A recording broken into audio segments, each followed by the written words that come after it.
I'm gonna put stickers all around Baltimore. I'm just gonna put them on like walls and stuff of QR codes, and then people scan them because people just scan random QR codes. It's really really fucking dangerous. insane Yeah. to me.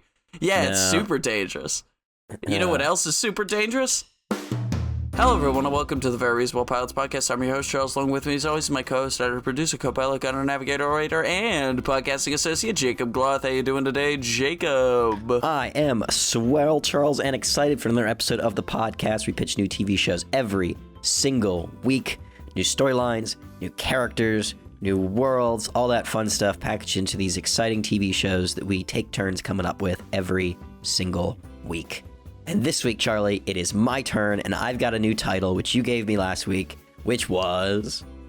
Scooby-Doo and the Cannibal Caverns. This was actually kind of exciting. I didn't like it when you gave it to me because I was like, oh, God, I have to do this, like, other property thing. But then I was like, I don't have to come up with the characters. Right? This is amazing. I already got the names. If you're not familiar with Scooby-Doo for some reason, there's Fred, Daphne, Velma, Shaggy, and Scooby. Those are the principal characters in the mystery crime-fighting mystery ton game. Are they getting? Are they crime fighting? Really? I don't really know if they're crime. I don't know. Are they crime fighting? Because I believe crime fighting would necessitate some sort of fighting, but they do know Batman and John Cena. Yeah. So they're at least crime fighter adjacent. Not that John Cena's a crime fighter, but he's just a regular fighter. Yeah, I don't know what you think John Cena does in his spare time, but it's certainly not fighting crime. He fucking hangs out with Scooby-Doo. I think that they're crime stoppers. They're crime busters, you know? I don't know if they're crime fighters. But they're definitely crime adjacent. Charlie, I've done something kind of interesting with the title you've given me. So I didn't change it, but I'm not using it in the way you intended. Okay. Scooby-Doo and the Cannibal Caverns is an episode title. Ah, okay, that's fun. Because I was trying to figure out what should I do for this. And I was like, I could write Scooby-Doo and the Cannibal Caverns is not a TV show name. Because that's one episode of a Scooby-Doo cartoon. So I could do a movie. Or I could do what I was thinking. An episode of a TV show. And I started writing it as a movie, and I kind of liked the take I was putting on the characters. So I was like, this would actually be kind of fun as a TV show. So I am rebooting Scooby-Doo. I had to look up the names of all the Scooby-Doo cartoons, so I didn't repeat any of the names. Okay, good. There's a lot. Wait, let me see if I could do them. No, there's so many. There's no way you could do it, but you could give it a shot. What's the first one called? What's New Scooby-Doo? Yes. No. Yeah, it is? Yep. Oh, sorry, fuck. no, it's Scooby-Doo, Where Are You? My bad. Yeah. That's the first one. Where What's Are New You? Scooby-Doo is one. Scooby-Doo, Where Are You? Is the first one is from the 60s. What's New Scooby-Doo is the one from the 2000s, right? After they rebooted Scooby-Doo with Scooby-Doo and Escape from Zombie Island. And that's when they did the series of Scooby-Doo movies along with the TV show. What's New Scooby-Doo? We're coming after you. Gonna solve that mystery. Yeah, What's New Scooby-Doo? That song slaps. That rock version of the Scooby-Doo theme song is amazing. Dude, I'm gonna listen to that on my drive to work today. It's a fucking great song. Yeah. I also want to do something fun for that. I might have written it down somewhere what I wanted to do, but I don't remember. I don't know, something like that. Where it's like either punky or rocky. But there's also Scooby-Doo Kids, where they're like Scooby-Doo they're kids versions of Scooby-Doo. I don't see that one here. Really? I watched that one a lot as a kid. What's New Scooby-Doo is what that one's called. Yeah. And then there's Mystery Incorporated, Velma, Yeah, Scooby-Doo Mystery Incorporated. That's my besides the original cartoon, Scooby-Doo Mystery Incorporated is my favorite. Oh yeah, for sure. Mystery Incorporated slaps. There's that super new one, not Velma, but the other just super new one where it's like they were just like the animation's the same as Rick and Morty. Like Scooby-Doo and Guess Who? Oh, really? I think that's what it's called. Terrible. Then there's Scrappy-Doo, Scooby-Doo, and Scrappy-Doo. Yep, something Scooby-Doo like and that. Scrappy-Doo. Oh my! I can't believe how many of these you got. This is really impressive. I fucking know. I love Scooby-Doo. I was a big Scooby-Doo fan as a kid. Trying to think of any other Scoobies that I know off the top of my head. I think you got all the big ones. There's a lot of like small things. The 13 Ghosts of Scooby-Doo, a pup named Scooby-Doo, the new Scooby-Doo and Scrappy-Doo show. Oh, There's several Scooby-Doo and Scrappy-Doo shows. The Scooby-Doo show. Yeah. Yeah. Anyway, my title that I went with was Scooby-Doo Mystery Reincorporated. Oh. This is a reboot of Scooby-Doo. It's a more modern take, so there's going to be a lot more something that they don't have in Scooby-Doo. Maybe they have it in one of the newer things that I didn't notice. But they never have to worry about money, and I want them to worry about money. That's funny. Because they're kids driving around in a mystery machine. I went like kind of like how in the early bits of Supernatural, like they're kind of broke, and they're constantly pulling scams and stuff. God, that's a good show. So it's not gonna be pulling scams and stuff because this is because they're crime busters. But like they're on a tight shoestring budget here. There's gonna be more relationship drama, I think. Good. In this, it's gonna be a bit of a love rectangle or square. Love rectangle is wild. It's not a triangle because well, I'll get into it, but. And they're all in their mid-20s. They just finished college and they're trying to make the mystery solving business work. Okay. All right. So, Charlie, we are set in the USA because, of course. It's Scooby-Doo. The characters that I have here, obviously, we have Fred, who is a high school jock that got hit hard by life in college and is now trying to recapture the excitement in his life by restarting Mystery Inc. He's very excited and hardworking, not the brightest, big on traps. It's like his whole personality. Very brave and tough, but also riddled with self-doubt and constantly crying quietly about how his life is ruined. Is he fat?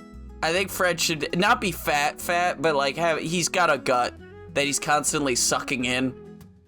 But like, it never stays in. It never stays quite in. He's got that fresh 15.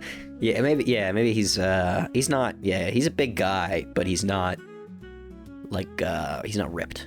Like he is. Yeah, he's barrel chest. He's got a bit of weight around the tum, but he's still a guy that used to play football every day, and now he doesn't. Yeah, so, but he eats like he does. Then we have Daphne. Daphne's high school prom queen who worked hard in college and finished with a business degree. She handles the financial side of Mystery Inc. and is very good at making sure they have money. She's very charismatic and very good at talking to people and finding out things. Velma, good on you for making Daphne not useless like some of the shows make her. Sometimes they make her like what they did in the movies. They made her like a martial arts specialist. Yeah.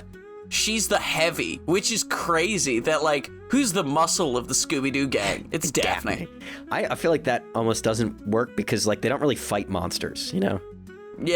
So I didn't do that. I was like, well, I'll just make her, like, she controls, like, the business part of the thing, and she's a young, pretty girl, so she has to be good. She has to be charismatic and good at talking to people, so. And that's a very important piece of this, so.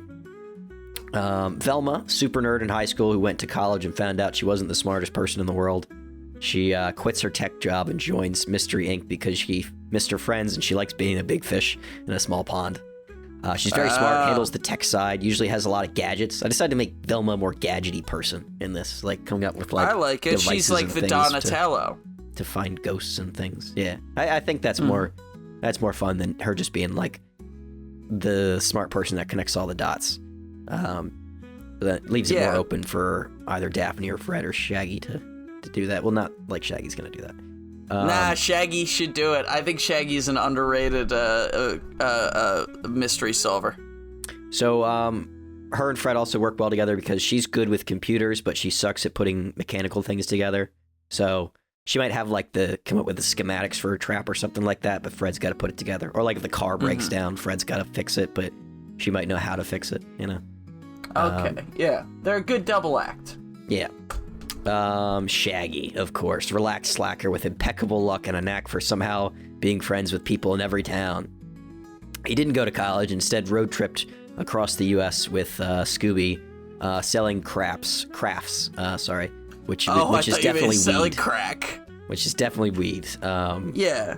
It's going to be vaguely implied throughout the show that Shaggy just like traveled the U.S. selling weed because he's going to like know everybody in every town, and it's basically like these people bought weed from Shaggy. Is essentially what it is.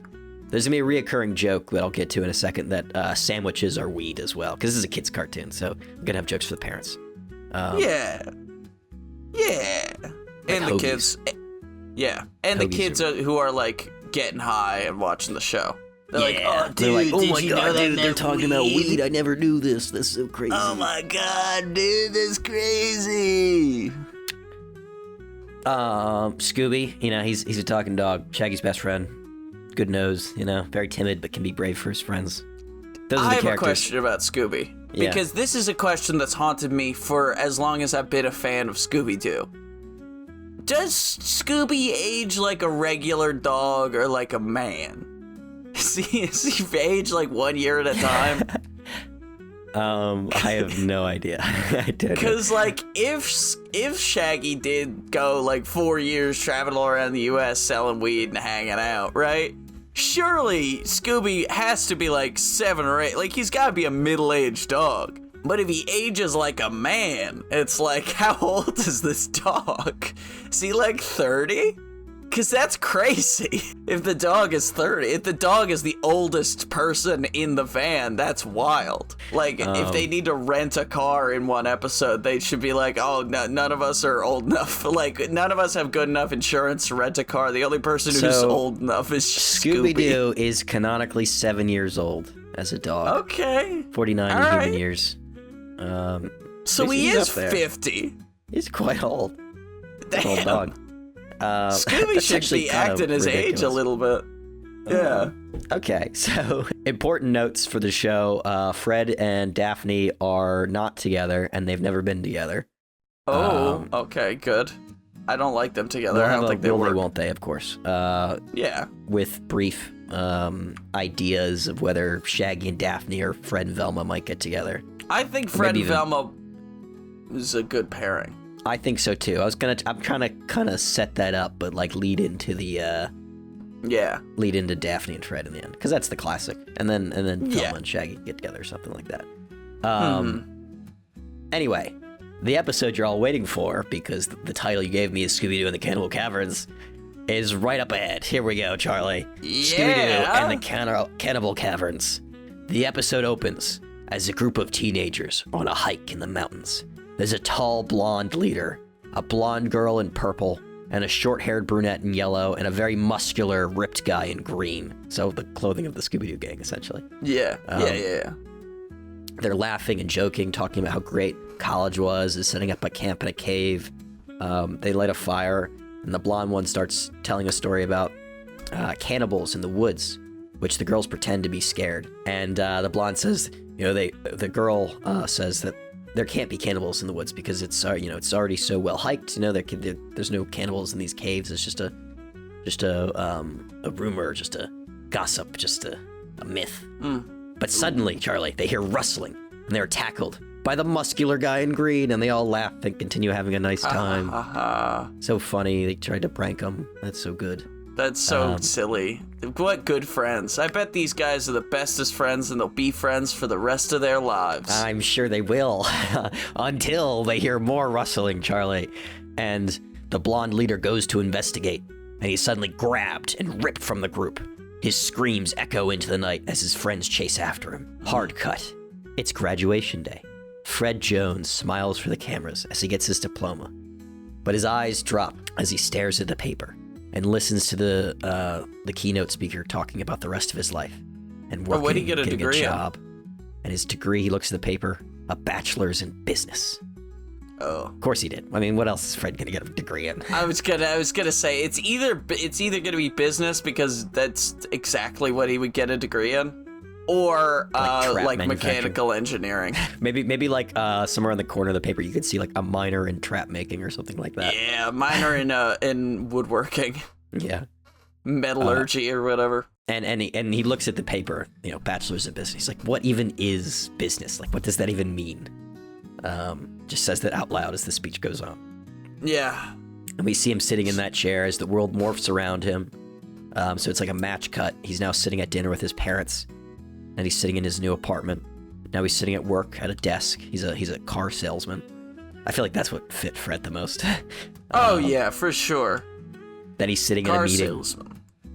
And we finally cut to him getting home, and he gets in, lays down on his couch, and he just starts crying, wondering where his life has gone.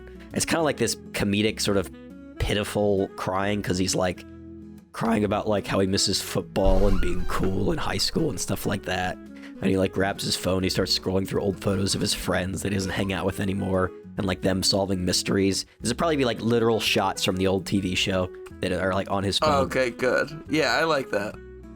And he eventually is scrolling through, and he goes into his contacts, and he scrolls until he sees Daphne's phone number, and he just looks at it for a long while. And then we cut. The next day, Fred is talking with a couple who are selling their son's car, who they say went missing recently and need the money to help get a search team going. Fred learns that this kid and his friends were out hiking in the Blue Mountains near the Caverns, where he was taken by something in the forest.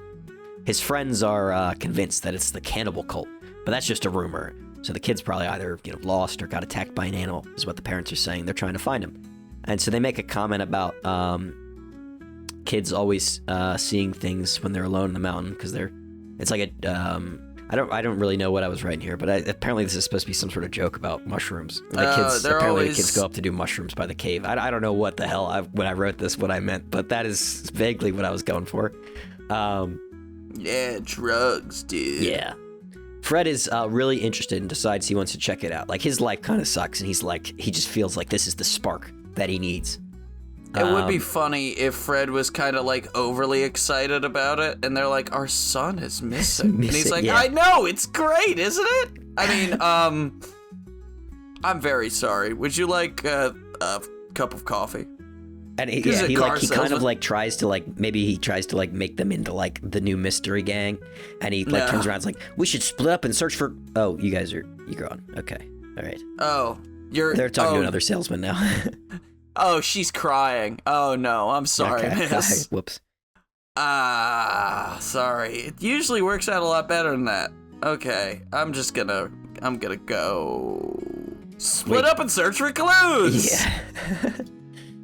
Yeah. We cut to Shaggy Rogers. He's eating a 3-foot-long sandwich in his van with Scooby. The pair munch away, dipping their massive sandwiches in a tub of sauce, talking about how great it is. And there's also a lot of like thick kind of smoke in the car, and it's kind of like fogging up the windows a bit too. Oh my god! I guess would smoke fog up a window? I don't know. The pair munch away on the sandwiches. Trust me, it would. A cop comes over to talk with them and asks about the smell in the car, before recognizing Shaggy and be like, "Oh, Shaggy, what's up?" And he thanks him. He's like, yeah, when you helped me and my wife with that flat tire in Oregon, like that was amazing. I didn't expect you to see you down here." He's like, yeah, I live around here. He's like, "Oh, that's sick. All right. Well, welcome back to town," or whatever. You guys are fine this time, but you probably shouldn't be eating out on the side of the road like this. You want to probably pull into like a quiet parking lot or something, and try not to eat too much while you're driving. It can be dangerous. So we're gonna the show's gonna constantly have these like weed sandwich jokes, and there's gonna be a recurring thing that Velma hates sandwiches as well. She only likes soup. She only likes soup. Yeah, that's cocaine. After the cop leaves, Shaggy then gets a call from Fred, who has a crazy idea. He wants to do one last mystery together. Shaggy doesn't even let him finish what he's saying. He's like, "Yeah, I'm in. Let's go." Shaggy's a good friend. Yeah. And Shaggy seems like the kind of guy who's just down for anything. Yeah. Like, any adventure, he's really good for it. Yeah, he's kind of a coward, but, he's a good guy. He's a good friend. Daphne is sitting in her parents' house on the phone. She thanks the person over the phone line, and says she'll consider what they had to say. She goes to the kitchen to talk to her parents. She got the job. She now has offers from all of the top financial firms, and basically has the pick of where she wants to live. She's excited and nervous and unsure when she sees her phone ring again. It's Fred. We cut to Daphne arriving at the garage, where Shaggy, Fred, Scooby, and Velma are all sitting, eating, working on the car. Velma obviously is not eating. because she hates sandwiches. Yeah, she doesn't like sandwiches. Scooby instantly tackles Daphne, and Daphne reacquaints herself with the group. She's surprised to see Velma, because she's like, I thought you were like, had some like big hotshot job, and Velma's like, I can work remote for a little bit, and I knew you guys would need my help, so I'm here. Yeah, I knew this crazy kid would need her help, and then she, rustles Scooby's hair. Yeah. Fred thanks Daphne for coming and says that, their lives have all diverged so much and they're all moving on, so it'd be nice to do like one final adventure together before they all move on and like get real jobs and stuff like that. Daphne agrees and is glad to see everyone again. And he tells them all about the mystery, and they head off. Scooby, Velma, and Shaggy offer to go to the park. Shaggy and Scooby want to go to the park because they want to get food. There's hot dogs, near the ranger's office. So they go to the and a hot dog's just like another kind of sandwich. And I mean, it depends on, that's the serious debate, Charlie. Don't go too deep. So they go to Ranger Garrick's office, while Daphne and Fred go to interview the parents, who they're at like a barbecue thing where like they're meeting up for all the search party people. Like all the search party people are getting together to go out and search for the kid that's missing. At the ranger's office, Velma learns the cave is a popular hiking spot and the trail is still open. But if there's another incident, they may consider closing the trail for a few months to conduct a full investigation and clearance of any dangerous wildlife in the area. The ranger seems not too concerned about it. He's like, it could be some sort of creature. We're not really too sure. I might go check out later, but if there's not another incident, then I'm not going to be too worried about it. But he's insistent that they don't go out there. As well. He's like, let the search party go out there, let us handle this. We don't need other people like poking around in this situation. Shaggy and Scooby, meanwhile, have found the hot dog stand and it's closed. So they're pissed off. And now they're annoyed because they realize that they should have gone to the barbecue. And they stumble looking around for the hot dogs. They're like, well, it's closed, but there must be hot dogs nearby. And they go into a back storage area and they find a bunch of explosives and mining equipment. And the ranger comes in. He's like, what the hell are you all doing? Get out of here. You can't be back here. This is, sensitive equipment. And so they're all shooed off by the ranger, who kicks them off the property. Back at the search party meeting, Daphne and Fred rotate from talking to people to talking about their lives, to them two talking about their lives in college. And it's clear Fred's gone through a very rough time, but he's trying to downplay it a lot. But Daphne's asking questions and he's answering truthfully, and it does not seem like he had a good time in college. Just, no longer the cool guy, didn't do too well in school. Yeah. Tried to join a frat. He didn't work well when he wasn't a top dog, Yeah. Couldn't hack it while he was getting hazed. Not like you, Jake. You loved being hazed in your frat. Yeah, hazed me all the time. Anyway, Daphne seems completely the opposite. She's doing great, but she does seem unfulfilled, which Fred doesn't really pick up on. She's like, she did really well in school and everything, but she's not super happy. And it's awkward. Their conversations are awkward at first, but their old chemistry kind of starts to reignite. And they're chatting with friends, who were with the guy that got kidnapped or killed possibly by cannibals. And they learn that the cave is full of lithium, which causes hallucinations, which is why people see things.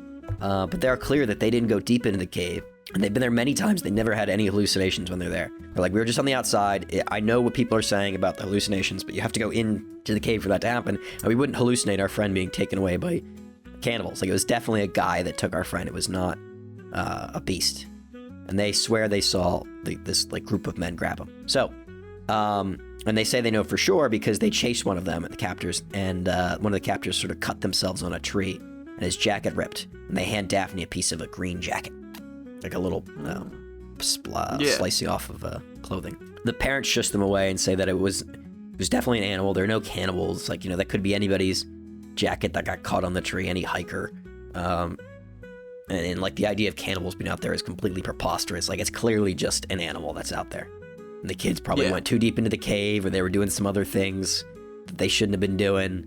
And they saw things. So Daphne calms down the mom, who's very distressed, and talks with her about her old theater pictures, because they're in her living room now, and she's trying to get the mom's mind off of the her missing son. She's very distressed and upset, and kind of like screaming out and stuff like that. And Daphne's like trying to get her to think about something else. So she points out like, oh, I see you have a lot of pictures of you in the theater, like here, like you talk about that. And she starts talking about how she used to be an actress and all this kind of stuff. It didn't like work out, but like she used to be in a lot of plays. And so that helps calm her down a little bit. And Fred brings her some food to help her calm down even more, but she immediately takes it and goes upstairs with it, coming down a few minutes later with an empty plate and some empty cans of soda. Most of the guys in the crew, like on the search crew, are people that work for the missing boy's dad. His name's Lawrence Stryker. He's got a construction company. And they're burly men, and Fred is not all that cool with Daphne chatting with them. And Fred similarly is getting friendly with one of the girls that was friends with the missing guy, which bothers Daphne. So we get a little bit of a, some relationship strife, even though they're not dating. Oh, they're jealous of each other, but they're not dating. I wonder what that's about. No one's ever done that before.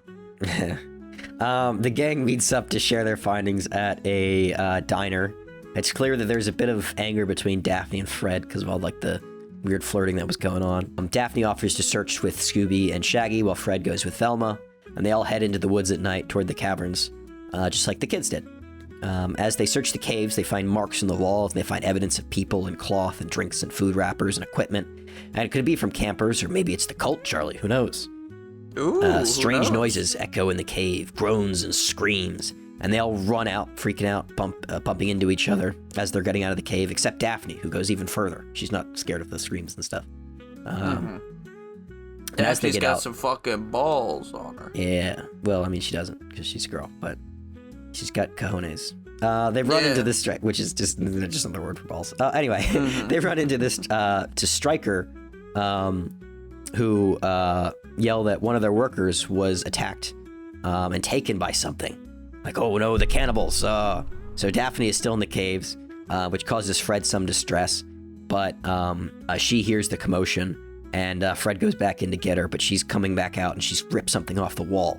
And she leaves with the rest of them. She like tucks it into her coat as she leaves with Fred and Scooby and all the rest. And they all meet up with the ranger, who scolds all of them, including the search party, for going into the woods at night, and announces that he's closing the trail. And the parents are distressed because they can't keep looking for their son, and the mom is like losing her mind, wailing into the night, goes on like practically a monologue yelling about her baby boy. And this is very moving for Fred, who like stifles a few tears, but Daphne just has like a cold look on her face. Back in the mystery machine, Fred thinks the adventure's over, but Daphne, not so much. She thinks they should go back, and something feels off. Velma agrees, and Shaggy and Scooby don't want to go, but Fred bribes them with some leftovers from the barbecue. So we cut to Shaggy and Scooby munching on leftover brisket in the woods near the cavern. When they finish the food, they realize how dumb they are for accepting the deal. The food that is now in their stomachs will just make them even tastier for the cannibals. It's like stuffing a turkey. No! So they go into the cave, and they're scared by noises, and they start running from several blood-covered cloaked figures on the edge of the cave. And, like, as they get out, a trap springs, Charlie, and the cannibal is caught. The cannibals are caught. Hey! People rush out of the woods hearing the commotion. Police, the friends of the family, Daphne, Velma, and Fred reveal the cannibal is none other than Ranger Garrick and one of Stryker's workers. Oh my god. So they also accused the parents, claiming that they did all this to scare people away from the area so they could mine in a national forest. And they were secretly paying the ranger. So they're trying to mine this lithium for like computer chips because it's very valuable. So they learned about all the fumes in the cave because their son always goes down there. And they're like, oh, we could mine this stuff and make a fortune. As for the missing son, he's upstairs in their home, not missing. The mom even took him some food during the barbecue. And Daphne was very suspicious of the mom because she was very clearly overacting constantly. And their suspicions were confirmed because the green piece of the jacket matches the uniform of like the construction workers. And then also Daphne found some cloth in the cave that had the logo of the Stryker's construction company, which was also on the mining equipment that was found in the Rangers' shed thing. So I thought the cloth was gonna have the logo for the mom's old theater company. That was where they were getting the costumes. That's where they were getting. That's actually a good idea. Yeah, you should do that. That's better. Yeah, I like that better. Okay. Yeah. Good. Thank you, Charlie. You saved the show. It was terrible before, but now it's amazing. Show. It's perfect. The episode. Save the episode, I guess. So the police arrest them, and in the end, they're all thinking they're going to separate, and Fred is sad that they're done. And Daphne turns to Fred as they're like, probably maybe at a cookout fire or something like that, celebrating their victory. And she says, why do we have to be done? Why don't we just keep going? End of episode. What's new, Scooby-Doo? We're coming after you. Gonna solve that mystery. I mean, that is the time for the musical drama. The title sequence to hit. Yeah. Yeah. So that is Scooby-Doo Mystery Reincorporated, or Scooby-Doo in the Cannibal Caverns. I think I'll probably put Scooby-Doo in the Cannibal Caverns as the episode title.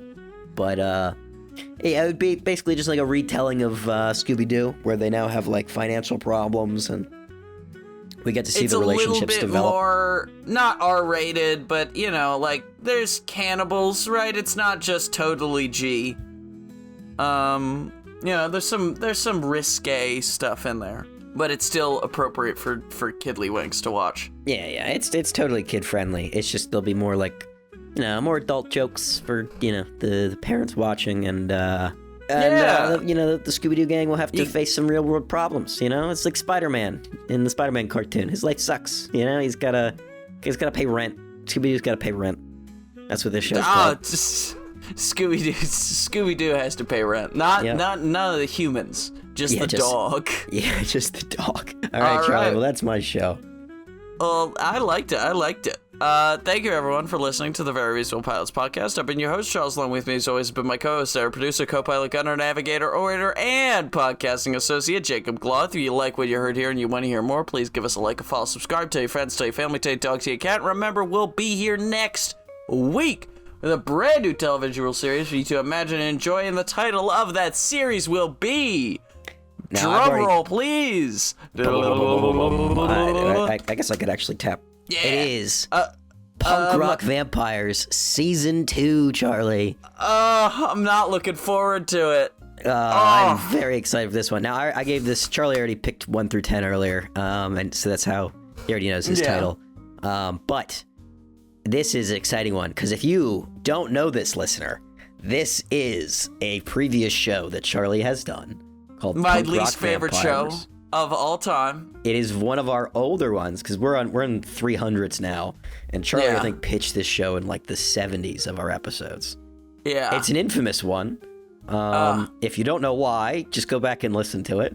You listen to it, you'll be able to tell I've eaten some sandwiches. He's had quite a few sandwiches. I had a number of sandwiches before I had recorded that day. It's one of my personal favorite pitches that you've done. I know not in like that. a positive way. It's also one of the shortest episodes we've ever done. It's 24 minutes long. Yeah. At least it won't be a pain in the ass to re-listen to. But, here's the description I wrote for this one. Punk rock vampires, comma, did I stutter? Yes, a show about vampires in a punk rock band. Prepare for a journey with a strange kind of rock and roll group. I don't really have any more to say about it. To be honest, this is a weird one. It's not quite a Dolphin High School, but it's up there. Even the description is me not sure what the hell this show is. It's actually, I kind of like the thumbnail, but it's Have you gone back and listened to it? It's episode 38, by the way, so this is extremely early on in our run. I tried one day to go back and listen to it, but I just couldn't. It made me so unhappy. You should just, like, print out the transcript of the episode. Yeah, I fucking might, but there'll be so many ums and ahs that I'm just like, no, I can't. There's like, so one of the guys' names is, Gabriel. And he's a drummer. That's what the episode is. And it pisses me off. It makes me angry that I ever thought that I I remember after we finished recording it, I literally thought to myself, I need to re-record that episode tomorrow. But I was like, no, I can't ask Jake to re-record something because I fucked up.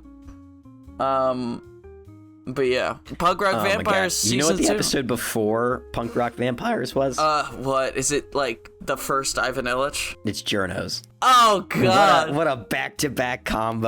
My Journos and then your Punk Rock Vampires. Journos, one of my favorite pitches we've ever done. Punk Rock Vampires, the thing I hate my least favorite creative work I have ever created. Off and on the show. All right. Thank you, everyone, for listening, and have a good night.